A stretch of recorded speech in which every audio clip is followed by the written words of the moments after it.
You're listening to The Pilot's Portfolio, formerly called the Pilot Money Podcast. To learn more about the name change, join us in Season 2. One of the nice things about DSTs is the deal is already packaged. The property has already been acquired, so we know exactly how high the occupancy of the property is. We know exactly what the debt on the property is. We can look at the track record of the sponsor. We can evaluate the projections the sponsor is making around cash flow. So all of that is available at our fingertips, unlike direct title, where we go under contract and then we start doing our due diligence. That's all available to us before we even identify. You're listening to The Pilot's Portfolio, the show dedicated to guiding professional pilots towards a future of financial success and stability. Fly along with your host, Timothy P. Pope, as he provides financial planning insights and answers to your burning questions, and dives into real-life stories from fellow pilots who share their successes and cautionary tales. The Pilot's Portfolio takes off now. Welcome to this episode of Pilot's Portfolio.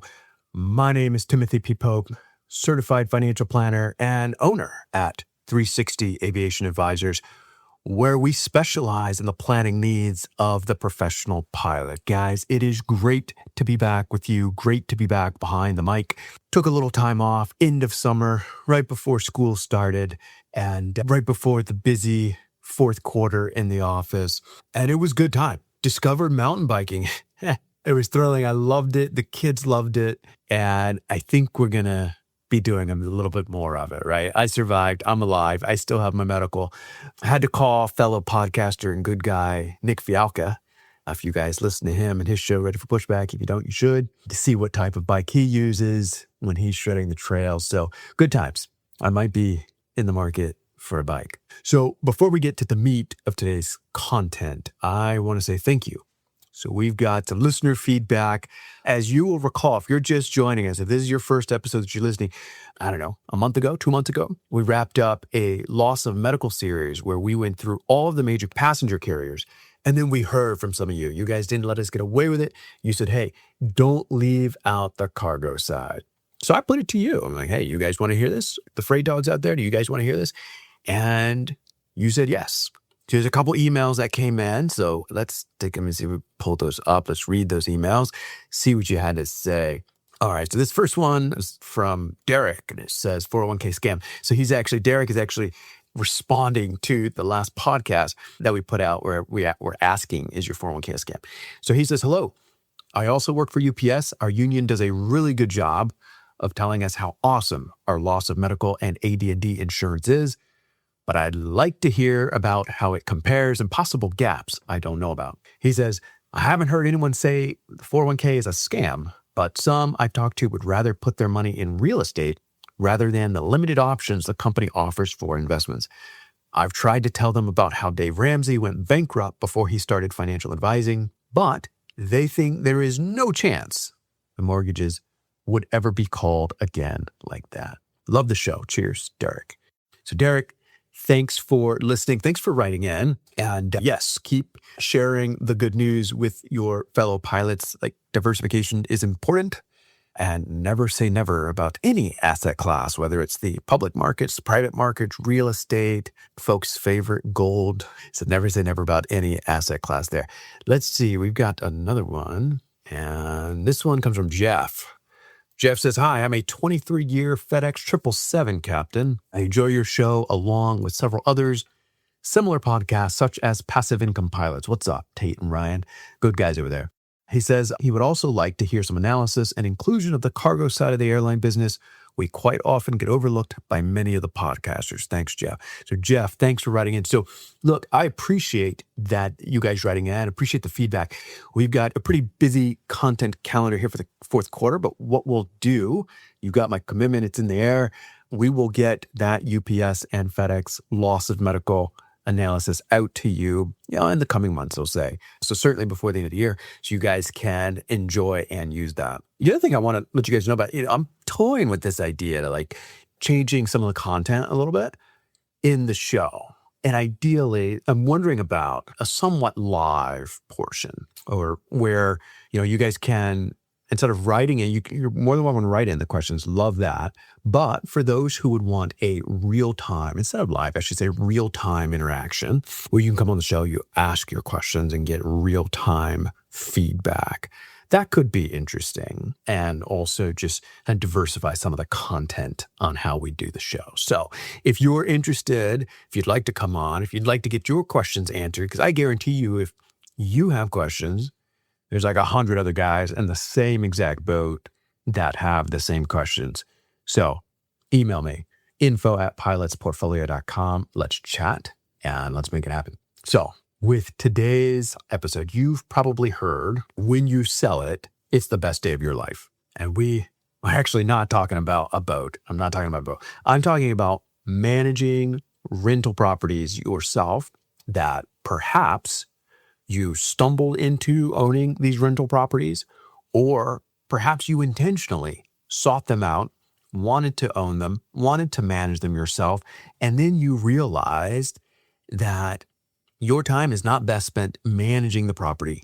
So we're talking about how you can actually sell that property, lock in whatever capital appreciation that you have, but then defer paying the tax, right? So Trevor Flor, founder of Aimpoint Investments, U.S. Navy veteran and major airline pilot, he joins me today to discuss how you can accelerate making one of the best days of your life come true by selling that property, capturing the game on it, but deferring the tax, right? So not paying the tax if it doesn't make sense for you to pay them right now. So I think you're going to get a lot out of today's conversation, and I hope you enjoy it. Well, folks, as I mentioned in the intro, we've got a real treat for you today's episode. We're joined by Trevor Flor. Trevor, welcome to Pilot's Portfolio. Tim, great to be here. Thanks for having me on. Absolutely. Well, tell us about your aviation background. Yeah, man. So I started my career as a real estate broker, but in 2007 took a hard left turn. And after some light flying during my high school years through the Civil Air Patrol organization, I just decided I wanted to pursue military aviation. So I departed my real estate career in 2007 and applied and then went through the OCS program with the Navy. I spent 10 years in the Navy flying the F-18 Super Hornet. I flew the E model, which is the single seat model operationally. And then I finished as an instructor flying all models of the F-18. And during that time, I was lucky enough to serve in Japan. I was able to live in Japan, and then we would cruise it was a 3-year tour there, but every year we would spend 6 months underway on the aircraft carrier. So got to do a lot of touring the Pacific and flying on and off the aircraft carrier. And then when that time came to an end, I flew for Delta Airlines, I say part-time, for a period of time, and just recently gave that up so that I could focus on what we're here to talk about, which is my advising practice, helping people make real estate investments. Yeah, well, that's interesting. So you flew on and off in high school, and then you decided to go the military route. Now, this was in 2007. This was before the Great Recession. So your timing to maybe jump out of real estate was probably, it seems like that was fortuitous. You hit the nail on the head. And I was helping people purchase residential real estate for about a 5-year period. And then I had gotten into some commercial real estate for the last couple years. I should have seen the writing on the wall, but I was new in my career and I didn't really know what signals to look for a bubble forming. But as I left that industry and kept in touch with my colleagues that stayed in real estate, it was a very tough time. The global financial crisis pushed a lot of salespeople out of that industry, a lot of investment professionals. So it turned out to be, yes, a very well-timed exit, but I can't take any credit for it. It was not because I saw the bubble forming. Right. And then the aviation that you stepped into is not a walk in the park. I mean, you're on the F-18, you're landing on carriers, quite demanding. Yeah, I loved it. Anyone who's trained in the military knows they have a very crawl, walk, run style of training. And I was not thinking airplanes for a long time when I started that training. Lucky enough, I could hang on because the training was so good at helping you learn the academics of it before you get into the simulator, and then you learn the procedural stuff before you get into the airplane. So it was great training. I enjoyed it. I took it very seriously and really loved every minute of it. Well, that's awesome, man. So now, full circle, you're back in real estate. Tell us what you're doing now. When I got out of the Navy in 2017, I completed a master's program in real estate. So that kind of helped me bridge my pathway back into real estate. And right as I finished that program, I got aligned with a securities broker dealer headquartered out of Atlanta called DAI Securities. And I was hired on at DAI Securities to perform due diligence on what are called DSTs. And I had no idea what a DST was. I had handled some 1031 exchanges, tax-deferred exchanges during my days as a real estate broker, but I had never heard of a DST. And it was kind of briefly explained to me through the hiring process. These are, large commercial, kind of institutional quality assets. And you're just going to evaluate the real estate. We're going to have you look at the quality of the real estate. We're going to have you underwrite the financial projections. And that's what I came on to do. So over a 2-year period, I became an expert on the commercial real estate that would end up in the specific structures called a DST. And after a couple of years, I was getting a lot of people calling me, a lot of advisors calling me and asking me questions about what the quality of the asset was or what's the structural nuance of this property. And I realized I was becoming somewhat of an expert. And I thought it would be a lot of fun to circle all the way back to my days as a real estate broker and talk directly to the clients and educate the clients. So I got licensed in a Series 7 and 66 securities license, and then formed my current firm, Aimpoint Investments. And now my exclusive focus is just helping clients who are going through a 1031 exchange or considering a 1031 exchange where a DST may become their replacement property. And in addition to that, we offer qualified opportunity zones and other real estate partnership investments for investors that just want exposure to high quality commercial real estate, but don't want to be active owners of real estate. So there's a lot there, and I've got lots of questions. Tell us first and foremost, what is a DST? Yeah, so a DST, it stands for Delaware Statutory Trust. And that sounds like a lot, but all it is a trust, which is an entity that's formed in the state of Delaware under statutory trust law. And this specific structure, if it holds real estate, the beneficial owners of the trust are treated as direct owners in the real estate held in the trust. And the reason it exists is because prior to 2002, investors who were considering a 1031 exchange, they wanted an opportunity to have a partnership style investment in their 1031 exchange. But the complication is, and at some point, Tim, maybe we can back up and talk more about the exchange itself. But in an exchange, one of the requirements is that the entity or the taxpayer that owns the real estate, when that sells in an exchange, that same ownership entity has to purchase the replacement property. So where the complications were occurring is when one partner in a partnership wanted to do something different than all the other partners.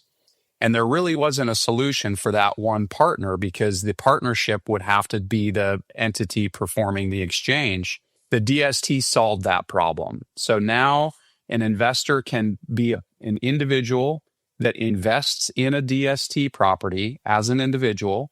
And when that DST property sells, they can do another exchange and exit the partnership as an individual. So to summarize all that, it's a fractional ownership structure that's specifically permitted by the IRS as direct interests in real estate for the purpose of a 1031 exchange. So the DST is an answer to the 1031. So let's talk about a 1031. For those listeners who already own investment properties or maybe rental properties, they may be familiar with what a 1031 is. But for those that are thinking about it, they may not be familiar with what a 1031 is and its advantages. So talk to us about what a 1031 is, and then maybe we'll bridge that gap and discuss how that DST is an answer to it or solution for it. Yeah, great next place to go. So the DST, as I mentioned, is really a purpose-built tool for the 1031 exchange. So what is the 1031 exchange? The 1031 is a very powerful tool for owners of investment real estate. Let's talk about an owner of a primary residence. So let's say we don't own investment real estate. We own a property that we live in. When we live in that property and we meet the primary use covenant of having used it as our primary residence for 2 out of the last 5 years, when we sell that property, our capital gain, which is basically the price that we're selling the property for less expenses, minus the price we paid for it, that portion is usually, there are some adjustments to that, but simply put, that portion is our capital gain. If the asset is owned longer than 1 year, that's a long-term capital gain. Well, if the property meets the primary use outline of using it as a primary residence for 2 of the last 5 years, we can exclude up to $500,000 of that gain if we're married, or $250,000 if we're single, where we just don't have to consider that a taxable portion of the gain. We just exclude either $250,000 or $500,000. It's a great benefit, and we see a lot of owners of their primary residence taking advantage of that. It's called a Section 121 exclusion. Where we don't get any benefit is when we own investment real estate. So investment real estate, according to the IRS, is usually property that has a tenant. It doesn't have to have a tenant, but usually we have a tenant in there, and usually we're owning it for longer than a year. And I bring that up to say that there are a lot of home flippers, owners that buy real estate, that do some improvements and turn around and sell it 8 months later. That is typically not treated as investment property. That's treated as property held for resale. So it's got to be investment property. But once we sell the investment property, there's no ability for us to exclude any portion of that gain. So the seller of the property is typically going to be taxed on that same math we did for the long-term capital gain calculation, but they're also taxed on all the depreciation they took on the property. Or should have taken. Hopefully they took depreciation because it's a powerful tax benefit. But as you know, the depreciation is a non-cash deduction that we're allowed to use to offset the income that property generates. But all of the lifetime depreciation that we've taken during the ownership period, that gets recaptured by the IRS at 25%. So we've got our capital gains, we've got our depreciation recapture. That's at the federal level. If you live in a state income tax state, which most of the United States does, there's likely also a state tax component. And there may also be a net investment income tax of 3.8%. if we exceed certain income thresholds. Often we see the sale of these investment properties incur very significant tax liabilities. So just to move it from the theoretical to the practical, real estate prices have surged over the last 10 to 15 years. And so if owners have purchased property and they're looking at selling the property, you're probably looking at a capital gain. It's just that easy. In particular, I've worked with a number of military families. You guys are moving every couple of years. And some of them have, acquired a property or two in that process, and they're renting it out and so on and so forth. And then at some point, they're thinking about selling it. Well, because of what the market has done over the past 10 to 15 years, it's likely they're sitting on a capital gain. And since it's not your primary residence, there's really no capital gain exclusion that's available to us. That's right. And it's a great use case. Now, I will add, I get calls from my friends and former colleagues or referrals from those friends and former colleagues in the Navy that do exactly what you described, Tim. They buy a place every time they get PCS'd. they turn it into a rental, and they buy a new place at their next PCS station, wherever they get based next. And so by the time they retire from the military, they may have 3 or 4 properties that are now rentals. Now, there is one important benefit that you are likely familiar with that allows us to extend that primary residence test. If it's a military owner, we can extend that up to 10 years. So we can, in some cases, take a 2 out of 15-year period. That's right. To achieve that Section 121 exclusion. So that's first and foremost, we want to check to make sure that the owner is or is not eligible for that. Now, if they are not eligible for that, then when they look to sell the property, we would look to a 1031 exchange. Because when we sell the investment property, we can defer all the capital gains taxes that we would owe, all those layers of tax we walked through. We can defer that, meaning we don't pay it in the year of sale. And in fact, we never have to pay it if we continue to own real estate under the Section 1031 exchange. But the requirements of the exchange itself are we have to buy as much or more real estate than we are selling. So if we sell a $500,000 property, net of all sales costs, then we have to buy at least $500,000 worth of property as a replacement. And we have specific timeframes that we have to observe to make sure that we're complying with the exchange rules. And the timeframes are on the date that are relinquished. That's the property we're selling. So on the date that our relinquished property sale closes, we have 45 days to identify a replacement property. And what would be nice is if the IRS just allowed us to say, I'm going to identify the United States and everything in it.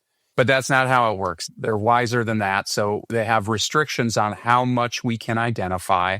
The most common rule is called the 3-property rule. So in that case, we can identify up to 3 properties. We also have a rule that we use a lot in my world called the 200% rule, where we can identify any number of properties so long as the aggregate value doesn't exceed 200% of the value of our relinquished property. That's a mouthful, but it means that if I sell a property for $500,000, I can identify up to 1 million of properties, and that's across any number of properties, but their aggregate value cannot exceed $1 million in that example. And then there's a third rule called the 95% rule that I honestly have never seen anyone use. It's kind of a catch-all. So those are the 2 that I'll limit our conversation to. But we have that 45-day period to use one of those rules to identify. And then we have an additional 135 days to close on only what we've identified. So the 45 plus the 135 means the exchange has to be complete within 180 days. So you'll hear a lot of people that know that figure. Oh, I have 6 months to reinvest. And yes, you do have 6 months to close, but the more important deadline we see that disrupts a lot of exchanges is that 45-day identification deadline. What's the process to identify? Because hey, from the date of when I sell this or relinquish my current property, I've got 45 days to find another spot to put the money.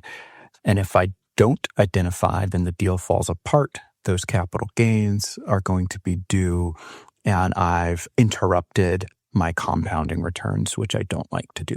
So what is that process to identify my next properties? As you know, our tax system in the United States is a self-reported system. We're going to tell the IRS what we're doing, and the IRS is going to tell us if they want to audit us and force us to prove our claim. The identification is a similar part of that same system. So every time we do a 1031 exchange, we have to engage what's called a qualified intermediary, or a QI. They're also sometimes referred to as an accommodator. But this is a third party. It's required by the exchange rules that we engage this third party to hold the funds in between the sale and the purchase. And there are often title companies will serve this role, but many times we have standalone companies that are performing this service for us, and they just hold the funds. But the way that we identify is that qualified intermediary will keep an exchange case. They'll keep a file of all of our paperwork, and they typically have a worksheet. It's usually just a 3 or 4 page worksheet.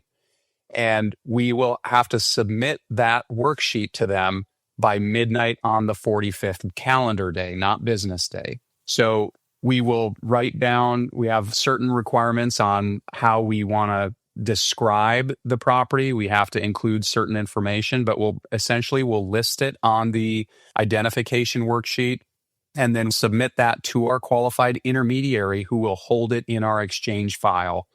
And that way, if we do ever get audited, we go to our qualified intermediary and we produce the exchange file to prove that we met the identification requirements. And that's, by the way, something that my specialty is DSTs, I also advise the client through the exchange. So part of my service is to make sure that we're adhering to those timelines and making sure that we're completely and correctly completing those identification sheets. The CPA and attorney that the client has on their team will also be part of that process, of course. That's who we submit that identification sheet to, is the qualified intermediary. Okay. So 45 days depends on what you have going on in your life. May not be an entirely incredibly long period of time. A lot of folks that I work with are fairly busy just with family life and then flying and, their work and so on. So you've got 45 days to identify, and then you've got another 135 days to close.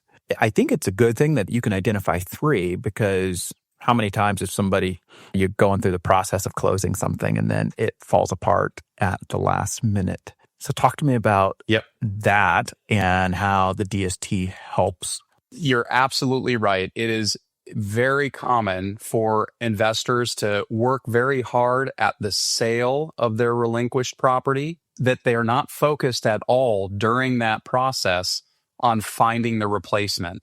They think, I have 45 days and that's plenty of time. And then the clock starts ticking and they start making offers, or they start really looking at the inventory. Maybe they just want to buy a property in a very specific neighborhood and, nothing's on the market. And now 1 week has passed, 2 weeks have passed. And that 45 days, while it seems like a while, it comes very quick, where we end up approaching that ID deadline, and then investors start getting kind of frantic. So the DST is good in a situation as a primary solution. So investors who want to move away from active management and into a more passive investment, we can diversify them across several different DST properties without stacking management responsibility on them, because they are truly passive. But the case that you're mentioning here is a very common case where they're used as a backup or to save the exchange, where we approach an ID deadline without strong replacement options. I had a case just 2 weeks ago where we used it in this way exactly. It was an exchange investor in California who had sold about a $2 million property, and he had under contract 2 multifamily properties. They were small multifamily properties that he was going to spread the $2 million across. And he kind of pushed back on my suggestion that we should identify a DST as a backup. He said, I know the owner who's selling these properties. I know they're good properties. I'm going to close on them. I know it. And I said, well, it's not going to hurt you to add an additional DST to back up one of them. And so he identified a DST. We took him through our options that were available at that time of DST properties. One of the nice things about DSTs is the deal is already packaged. The property has already been acquired, so we know exactly how high the occupancy of the property is. We know exactly what the debt on the property is. We can look at the track record of the sponsor. We can evaluate the projections the sponsor is making around cash flow. So all of that is available at our fingertips, unlike direct title, where we go under contract and then we start doing our due diligence. That's all available to us before we even identify. So in this particular case, we identified a DST as a backup, the client not thinking he would need it. And as they went through the physical inspections, they discovered that the existing owner didn't even realize there was a foundation issue on one of the properties. And they could have remedied it, but it was going to take hundreds of thousands of dollars for them to remedy this issue. And he just didn't want to deal with it. So he ended up dropping that property out of escrow and diverting those funds instead to the DST we identified and completed his exchange with a full tax deferral. So that's a great way to use the DST as a backup. I get calls all the time from clients that are saying, hey, I want to exchange, but I don't want a DST. I want to buy another rental. We want to use it part-time or Airbnb, this property. And I say, great, let's focus on that as the primary strategy. But it's going to be an hour or 2 hours of your time to spend with me to select a good DST and put it on your ID worksheet as a backup. If you don't get the loan that you were expecting as you work through with your mortgage broker, or if you discover a physical deficiency, or you haven't gone under contract yet and you can't come to terms on price, now we have a DST identified and we can still complete the exchange. So that's a great use case for the DST. Hey, Pilot, are you looking to save 20% on the sale or purchase of your next home? Let me tell you about a friend of the show, Beacon Relocation. With Beacon's exclusive real estate benefit, you can save thousands. My family has actually used their services when we needed to sell a property that was multiple states away.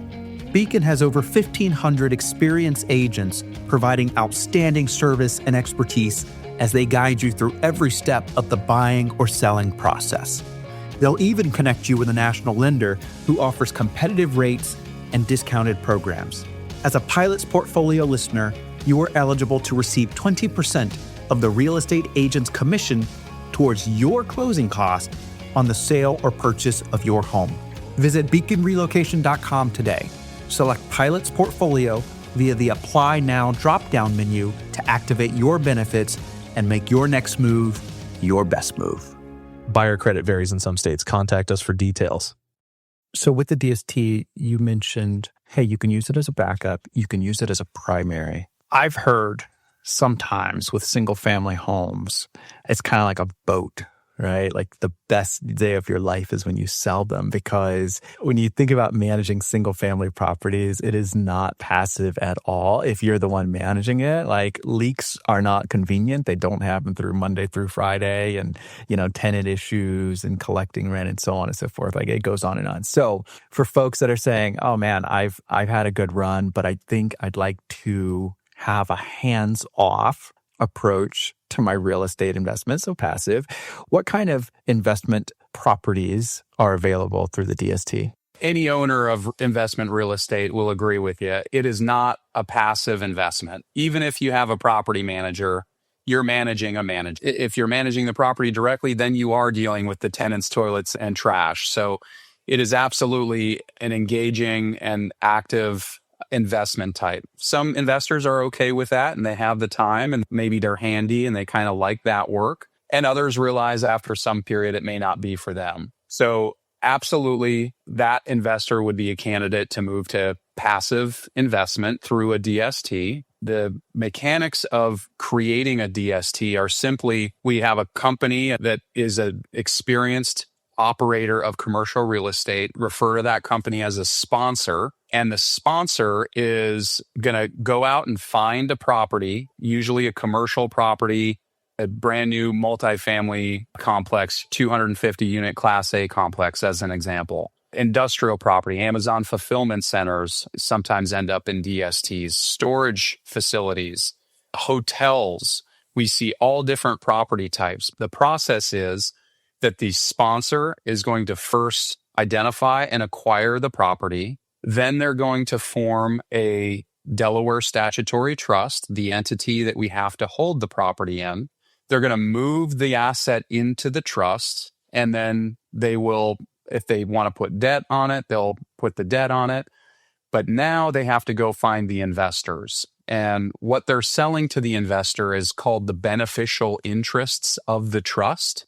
So they're going to go find exchangers that want to purchase these beneficial interests in the trust. And the investor can select any amount as long as it's available. So there may be $100 million property, let's say, and maybe they got 50% of that in debt. So they have a $50 million debt and $50 million in equity. And that's what they're selling, is that $50 million in equity. So as long as it hasn't been fully sold out, an exchanger can pick any amount between 0 and 50 million, and that's the percentage of the property they own. The investor, if they're selling one $500,000 property and they want to have a single DST investment, they can put all $500,000 into that property. They would be buying 1% of the deal, and they would own 1% of that 250-unit multifamily property. So what we can do very easily is we can build portfolios of DSTs. So we can enhance some of the risk mitigation through diversification. So that 500,000, maybe we look to spread that across 2 or 3 different properties. Now the investor owns 3 different DST investments. Maybe it's a multifamily property in Jacksonville, Florida, a storage complex in Dallas, Texas, and a hotel in Charlotte, North Carolina. Those 3 assets, the investor now owns a small percentage of. That's the experience. And then the investor just sits back and collects their percentage of ownership of the rents minus the expenses. Okay, so the type of properties, it's commercial, multifamily, industrial, storage, you name it. It sounds like it varies. Now, another question for you is, let's say that I've, the past 10 years, I have a property, it's appreciated nicely. Do I have to 1031 exchange everything, like all of my gains? Or maybe I need some cash or want some cash to do something else. Can I peel some cash off and then invest the rest in a 1031? What you're describing, Tim, is called a partial exchange. So you can hold back some cash in the exchange. The nomenclature for that is called cash boot. So we are receiving some cash boot that exits the exchange. And unfortunately, cash boot is taxable.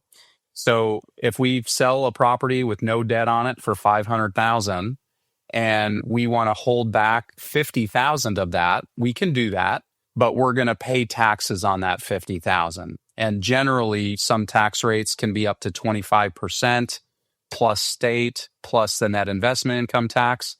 Typically, the tax treatment for cash boot starts with the worst or the least favorable tax treatment.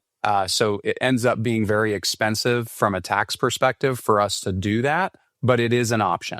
So it sounds like if you have a 1031, you're selling a property that has appreciated very nicely, you could take some cash out if you needed, but from what you've said, maybe think twice about doing it because it could be pretty expensive from a tax perspective. Exactly right. It may end up not being in the best interest of the client. We treat the 1031 exchange as a very powerful tax benefit. And generally speaking, we want to take advantage of that tax benefit. So unless there's no other source of liquidity to the client, we would not want to tap these funds for another purpose. We'd want to get the benefit of the tax deferral under the exchange. Uninterrupted compounding. That's right. It comes back to. So, Trevor, it really sounds like the DST is super flexible in terms of the type of properties that you have access to. That's right. Via a 1031, and also how you can use it as a primary, a secondary strategy, or so forth. That's right. And one strategy we haven't talked about is a complementary strategy. So we can certainly usher the investor from management to passive management. So we would call that using a DST as a primary strategy. Then we talked about utilizing it as a backup. So we're trying to buy another direct title asset, but in case that property doesn't close, we identify a DST as a backup. So that would be the backup strategy. But the third option and way that we would use it is as a complementary strategy. And that's where We talked about we have to exchange in value for as much or more real estate as we are selling. So if we sell a $500,000 property net of fees, we have to buy $500,000 of property. Well, what if the investor really wants to buy a property, but it's $300,000? That happens often. Sometimes the numbers are a little bigger, but it happens often where an investor wants to buy something that doesn't meet the full replacement requirements. And in that case, we would be taxed on that portion that we didn't exchange. So using those numbers, if we sold 500,000, we bought 300,000, that 200,000 we did exchange would be taxable. And it might be that we don't even get much tax benefit at all from the exchange if we don't replace that 200,000. So this is where a DST can come in, and down to the penny, whatever you have left, we can invest in a DST and allocate to a DST to provide full replacement and full tax deferral. So that's a great third use that we use the DST for. It seems like the DST is the easy button for folks getting out of either active real estate management, or maybe they've got a deal that is completed and they're looking to broaden their options or diversify their real estate holdings and not interrupt the compounding. And so, via the use of a DST, you can look at much broader options without you actually having to go put boots on the ground and so forth. So if I'm understanding you right, one of the services that you guys provide is the actual exchange. So the DST exchange. You also, did you say that you guys are the intermediary for the 1031? We are not the intermediary, but we are 1031 exchange specialists. So we kind of quarterback the team that helps the client through the exchange. We always have to have a QI, so there will always be an intermediary, but also with the client's CPA, an attorney, or other financial advisors, we kind of quarterback the exchange as the specialists in 1031s, along with those other team members and advisors. And then we support the investment. Our expertise is in understanding the real estate that is within the DST and supplying the client with DST options that are available. So at any one time, we may have 15 to 25 different DSTs that are still actively available. And through a series of conversations with the client to better understand their investment objectives, their cash flow needs, their property type or geographic preferences, we will make a recommendation on what DSTs they should consider. So that's really our core service, is helping that client to educate on DSTs as well as complete the investment in the DST. Then when you say helping them understand the real estate, we're talking due diligence. That's on right. The operator, on the sponsor, on the debt, on the cash flow expectations.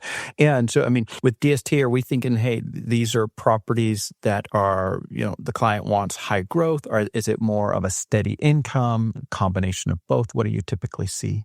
Yeah, these are generally speaking going to prioritize a predictable cash flow. I have a lot of clients that will come to me and say, oh, I'm investing in a DST because they're safer. And that's not the right word to use, because this is still real estate. You're still subject to the same risks as any real estate owner is subject to. But these are generally going to include properties that have a full stabilized rent roll. So if it's a multifamily property with, as an example, 250 units, we're going to see 90+% occupancy on the day that we buy it. And it's generally going to be a newer vintage asset, meaning it was maybe bought directly from the developer. And the reason the DST operators prefer that is because it allows us to be a little more predictable with what our repair costs will be or what the necessary improvements to the property will be. If we buy an older vintage asset, we have to account for those costs and we have to raise a little more money up front in order to accommodate those repairs. So we see these as more predictable cash flow payers. They're stable assets. It generally produces monthly income. That's how most of these properties are designed. But if a client does prefer something with more growth, we might look to, on occasion, we'll have options that will come up where there's a light value add strategy in place where the sponsor company or the operator intends to refresh the kitchens, for example. Maybe it's a 15-year-old property, and they've found if they put new granite countertops and paint the cabinets in the kitchen, that they can increase rents on that unit by $70 a month. But as most people know, commercial real estate is always valued based on its cash flow. So if we increase the cash flow, we increase the value of the property. There, of course, are extraneous market factors, but as an owner, the lever we have to pull to increase value is to drive higher cash flow. So that's the goal. Some of these DSTs, the strategy that may be in place is that of a light value add, and that would be for the client that wants a little more growth. We would, through those conversations, look to uncover what the client's investment objectives are and match them with that style of investment. So primarily we're thinking about steady cash flows, expected cash flows, but there could be a growth option. Tell me, is this DST opportunity, is it open to accredited investors as well as non-accredited investors, or is it just accredited? Good question. So it is private placement. So the SEC mandates the investors and DSTs are accredited, and the accreditation standard requires us to meet either a net worth or an income. We don't have to meet both, but if we meet the net worth, we can do that through $1 million of net worth, excluding the equity in your primary residence. Or the income requirement is $200,000 of income for the previous 2 years with an expectation that will continue, or $300,000 if we're married. So if we meet either the income or the net worth standard, we are accredited. And what we find is typically real estate owners, maybe without even realizing it, will have met one of those two standards. Yeah. Okay.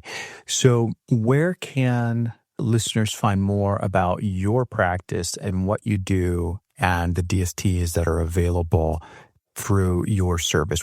Yeah, the first stop they can make is my website. So www.aimpointinvest.com. That's Aimpoint, AIMPOINT, invest.com. I've got some good resources on my website on the 1031 exchange, as well as DSTs, qualified opportunity zones, and other real estate investments. So it's a good place to start your learning. I also have some downloadable tools, an exchange estimator, and some other materials you can download. And then in terms of finding the specific property, we can't advertise the investments. They're not available for public consumption. So we would start with a conversation with the client to understand, first confirm they meet the accreditation standard, but then walk through the client's exchange situation, maybe make some suggestions about how they structure the exchange. But ultimately, when it comes to selecting DST options, I will present DST options following that conversation.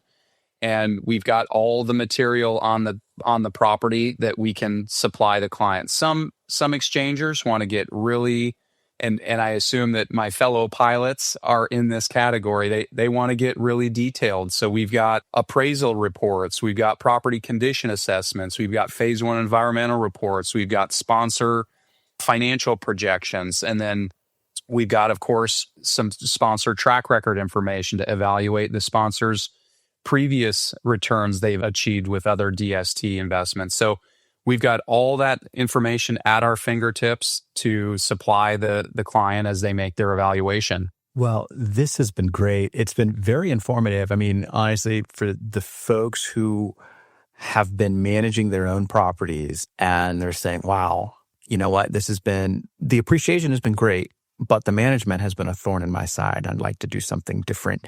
This certainly sounds like an option for them. So Trevor Flor with Aimpoint Investments, thank you so much for coming on Pilot's Portfolio. Thank you so much, Tim, for having me. It was great chatting with you. And that is going to bring us to the debrief section. So number one, look, if you have a property that you are ready to sell because you are just sick and tired of managing it yourself, and you'd like to spend your time elsewhere, but you're concerned about the capital gains because many parts of the country, real estate has done well over the past decade and a half. There are options for you, right? The DST could be something that you look at. There are other options to defer those gains until it makes sense to introduce them into your financial situation. So that's number one. You've got options. You are not stuck. Let's say that you have already identified, maybe you're going to do a 1031. You've already identified the property that you expect to buy.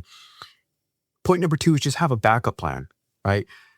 Just because you've already identified something, a DST could be a nice backup plan just in case the deal falls apart. Like if you put it up as a backup plan, you don't have to use it, right? And we're all pilots. We like redundancies. So have a backup plan. And then number three, third thing I want you to think about is what's important to you. Right? There are all these strategies out here. There's all these tools, but life isn't always about deferring a capital gain. At some point, you might want to enjoy the money that is accumulated and appreciated in your real estate asset. Maybe you want to tap into it, right? So sometimes selling it makes more sense for your financial situation. In fact, we just worked with a client on this. Huge capital gains, sold a property in an extremely desirable part of the country and had owned it for a long time, fully paid off, and said, hey, you know what? We think that having access and liquidity is best for us right now. So of course, we worked with the CPA, we measured twice, cut once, and they feel really good about that, about their decision. So just make sure that you know what's important to you because, hey, this is your life to live. You get one shot at it. So do what makes sense for you and your family. So that's going to wrap up the debrief section. Looking forward to hearing the emails that you guys put in about the potential changes to the show. Email us your questions that you want answered, and we'll see you on the next episode. Thank you for joining this episode of Pilot's Portfolio. If you found this information helpful, spread the word and share it with a pilot buddy. Or if you have questions and there's something that you would like to hear discussed on the show, send us an email. You can find the address in the show notes. For those of you who are ready to learn how we help professional pilots with their financial planning needs, schedule an appointment. Until next time, keep the shiny side up, and we'll see you on the next episode. Pilot's Portfolio is hosted by Timothy P. Pope. Timothy P. Pope is principal owner of 360 Aviation Advisors. 360 Aviation Advisors is a registered investment advisory firm regulated by the state of North Carolina in accordance and compliance to the securities laws and regulations. 360 Aviation Advisors does not render or offer to render personalized investment or tax advice through Pilot's Portfolio. The information provided is for informational purposes only and may not be suitable for all investors and does not constitute financial, tax, investment, or legal advice. All investments involve a degree of risk, including the risk of loss. Thank you for joining this episode of Pilot's Portfolio. If you found this information helpful, spread the word and share it with a pilot buddy. Or if you have questions and there's something that you would like to hear discussed on the show, send us an email. You can find the address in the show notes. For those of you who are ready to learn how we help professional pilots with their financial planning needs, schedule an appointment. Until next time, keep the shiny side up, and we'll see you on the next episode. Pilot's Portfolio is hosted by Timothy P. Pope. Timothy P. Pope is principal owner of 360 Aviation Advisors. 360 Aviation Advisors is a registered investment advisory firm regulated by the state of North Carolina in accordance and compliance to the securities laws and regulations. 360 Aviation Advisors does not render or offer to render personalized investment or tax advice through Pilot's Portfolio. The information provided is for informational purposes only and may not be suitable for all investors and does not constitute financial, tax, investment, or legal advice. All investments involve a degree of risk, including the risk of loss.